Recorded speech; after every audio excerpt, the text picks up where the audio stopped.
Hey everyone, we are heading into week 4, and as I'm sure you've already figured out, there is no discussion board this week. And that's to give you an opportunity to kind of get caught up and to spend a little extra time focusing on the leadership interview that's due at the end of the week, and also to maybe begin working a little bit more on some of the other assignments that are due that I want to talk about here in a minute.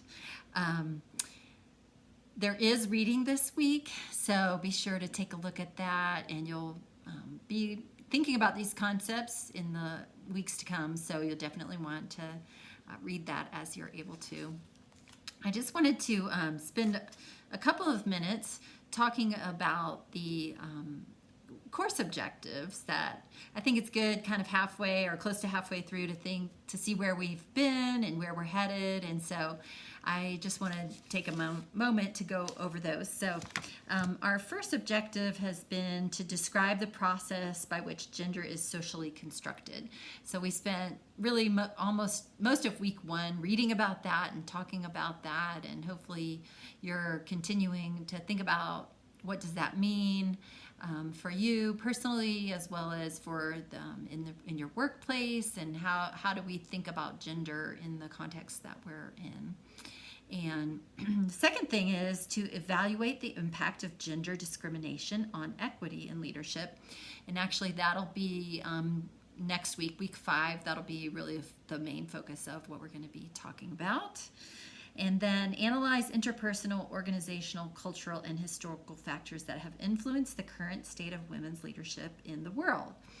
So we've really read quite a bit about this already. The Eagly and Carly book is just full of information about these topics, and I've really been encouraging you to reflect on this in your own personal life.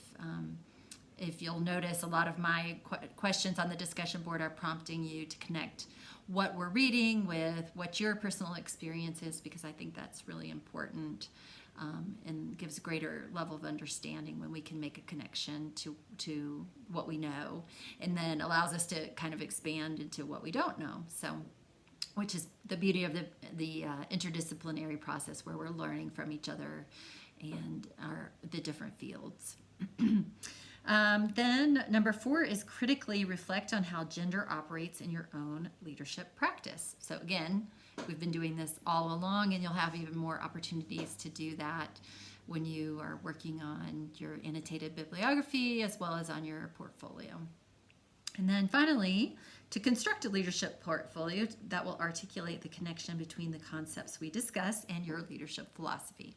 So I would really encourage you to get working on that if you haven't already done so. The portfolios do the final week of class, but you need at least 10 artifacts in that, and it can be really a wide range of things. You'll want to just look over the assignment page, but it could be articles, music, books, movies, advertisements, anything that speaks to you that you can tie into the concepts that we've been looking at.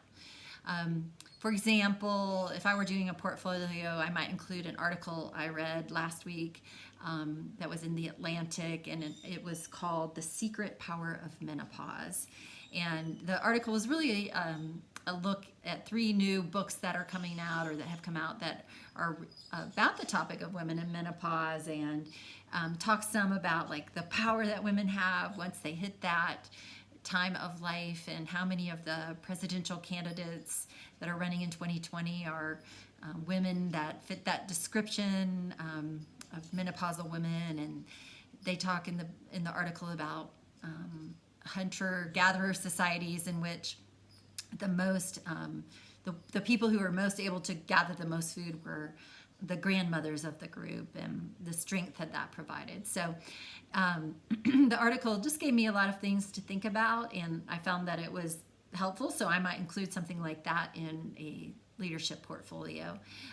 That article, interestingly, for those of you who were in the dialogue we were having about history books and feminist perspectives, that article references a book called No Stopping Us Now: The Adventures of Older Women in American History by Gail Collins. So I thought that was something that some of you might be interested in taking a look at. I haven't read it myself, but it was referenced in this article. So anyway, you get the idea, I think, of picking some articles and artifacts that will be of interest to you that you can write a paragraph up to a page about for your portfolio that's due in the last week. As far as your leadership interview, I mentioned a lot of things about that last week in the announcement, but one other thing I wanted to mention was the importance of reviewing the rubric before you write the paper.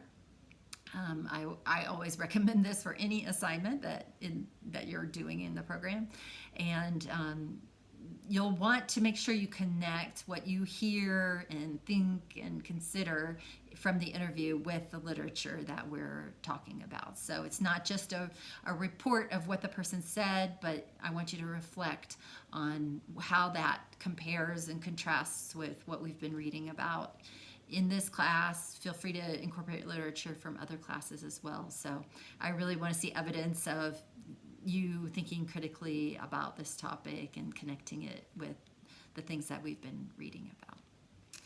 Okay, if you have any questions at all about any of these assignments that you have, please reach out to me. This is a great week to try to connect if you want to, so let me know. Otherwise, I hope you have a great week and a good time writing. Take care.